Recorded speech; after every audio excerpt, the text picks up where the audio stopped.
A bitter wind roared through the deserted streets where a lone car sat stalled on the roadside, its engine lifeless and headlights dimly flickering. Inside, a family of four huddled together, shivering and desperate.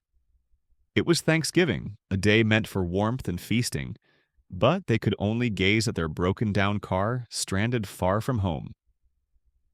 They'd been driving for hours, eager to reach their grandmother's for the holiday meal.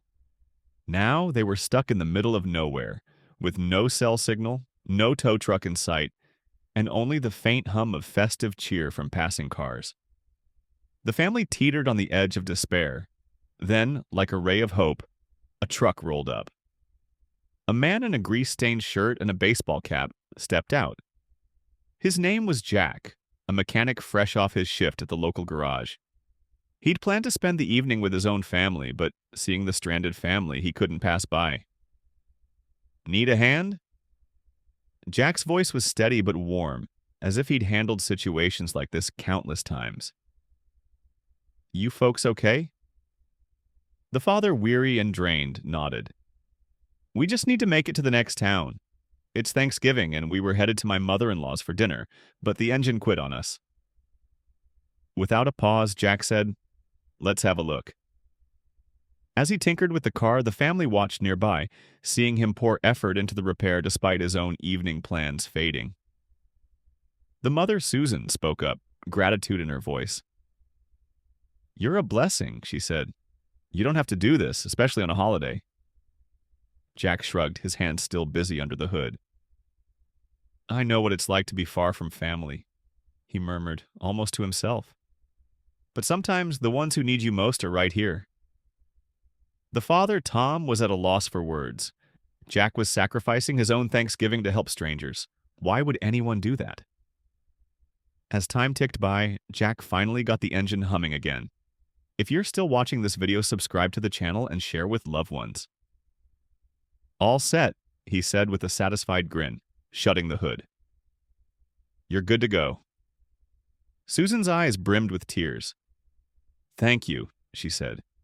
"You can't know how much this means." Jack brushed it off with a warm smile. "It's nothing, just pass it on someday." The family climbed back into their car, and as they drove off, Susan glanced at Tom. "Can you believe it?" she asked. "He gave up his Thanksgiving for us." Tom nodded, but a quiet feeling lingered. There was something deeper to Jack than they'd seen. A few days later, Susan and Tom resolved to properly thank Jack. They called the auto shop where he worked, asking if they could send a donation or drop off a holiday gift.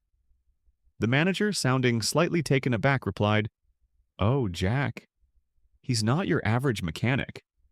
You wouldn't believe who he really is." Susan and Tom exchanged puzzled glances, unsure what to make of his words. Susan, curious, pressed further. "What do you mean?" The manager revealed that Jack wasn't just the local mechanic. He was the CEO of a major charity foundation that supported struggling families. He'd built it from nothing, quietly funding Thanksgiving meals, scholarships, and food drives for those in need, all without seeking recognition. Susan and Tom were floored.